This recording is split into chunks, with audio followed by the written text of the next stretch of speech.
టియాన్జిన్లో జరగనున్న షాంఘై సహకార సంస్థ SCO శిఖరాగ్ర సమావేశం గ్లోబల్ సౌత్ ఏకతకు ప్రతీకగా నిలవబోతోంది. అమెరికా సుంకాల బెదిరింపులు, ఉక్రెయిన్ యుద్ధం, భారత్ చైనా మధ్య సరిహద్దు ఉద్రిక్తతల నేపథ్యంలో మోడీ జిన్పింగ్ భేటీపై అంతర్జాతీయ దృష్టి కేంద్రీకృతమైంది. SCO ఒకే వేదికపై ముగ్గురు యోధులు జీ, పుతిన్, మోడీ ఒక్క వేదికపై కనిపించనున్నారు. చైనా అధ్యక్షుడు జీ జిన్పింగ్ ఆతిథ్యమివ్వనున్న షాంఘై సహకార సంస్థ SCO శిఖరాగ్ర సమావేశం ఆగస్టు 31 నుండి సెప్టెంబర్ 1 వరకు చైనా ఉత్తర ఓడరేవు నగరం టియాన్జిన్లో జరగనుంది. 20 మందికి పైగా ప్రపంచ నాయకులు పాల్గొననున్న ఈ సదస్సు ట్రంప్ సుంకాల బెదిరింపుల తర్వాత గ్లోబల్ సౌత్ సంఘీభావానికి ప్రతీకగా నిలుస్తోంది. అదే సమయంలో ఉక్రెయిన్ యుద్ధం కారణంగా యూరప్ దేశాల ఆంక్షలతో విలవిల్లాడుతున్న రష్యాకు ఇది కీలకం. ఈసారి ఈ వేదిక నుంచి ప్రధాన ఆకర్షణగా భారత ప్రధాని నరేంద్ర మోడీ అని చెప్పుకోవాలి. 2020లో లడఖ్లో జరిగిన సరిహద్దు ఘర్షణల తర్వాత 7 ఏళ్ల తర్వాత మోడీ తొలిసారిగా చైనాను సందర్శిస్తున్నారు. దీంతో మోడీ జీ భేటీపై అంతర్జాతీయంగా ఆసక్తి నెలకొంది.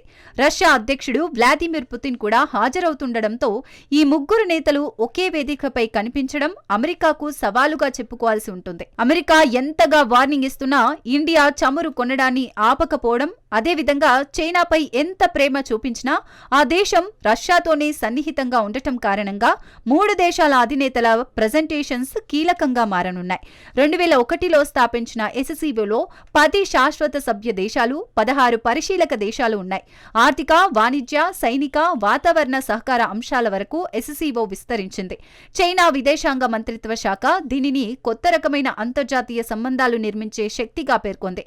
అయితే ఈ వేదిక అమలు పరంగా అంత ప్రభావవంతం కాలేదని విశ్లేషకులు అభిప్రాయపడుతున్నారు. భారత్, పాకిస్తాన్ విభేదాలు తరచూ ఏకాభిప్రాయానికి అడ్డంకిగా మారాయి. జూన్లోని రక్షణ మంత్రుల సమావేశంలో కూడా భారత్ అభ్యంతరం వ్యక్తం చేయడంతో ఉమ్మడి ప్రకటన ఆమోదం పొందలేదు. ఇరాన్పై ఇజ్రాయెల్ దాడులను ఇండియా ఖండించకపోవడం కూడా చర్చనీయాంశమైంది. అయినా భారత్, చైనా మధ్య ఇటీవల ఏర్పడిన సరిహద్దు సమస్యలు, అమెరికా సుంకాల ఒత్తిడి నేపథ్యంలో మరో మలుపు తీసుకుంటున్నాయి. ట్రంప్ తీరుతో మోడీ జీ భేటీకి మార్గం సుగమం చేస్తుందని నిపుణులు అంచనా వేస్తున్నారు. సైనికులను సరిహద్దుల్లోంచి ఉపసంహరించడం, వాణిజ్య లావాదేవీలు, వీసా పరిమితుల సడలింపు వంటి అంశాల్లో రెండు దేశాలు సానుకూలంగా అడుగులు వేయనున్నాయి. ఇప్పటికిప్పుడు గణనీయమైన విధాన ప్రకటనలు రాకపోయినా గ్లోబల్ సౌత్ దేశాల కళ్లల్లో ఈ సదస్సు పెద్ద ప్రాధాన్యత సంపాదించుకుంది. ఈ వేదిక తగ్గుతున్న అమెరికా ప్రభావాన్ని స్పష్టం చేస్తోంది.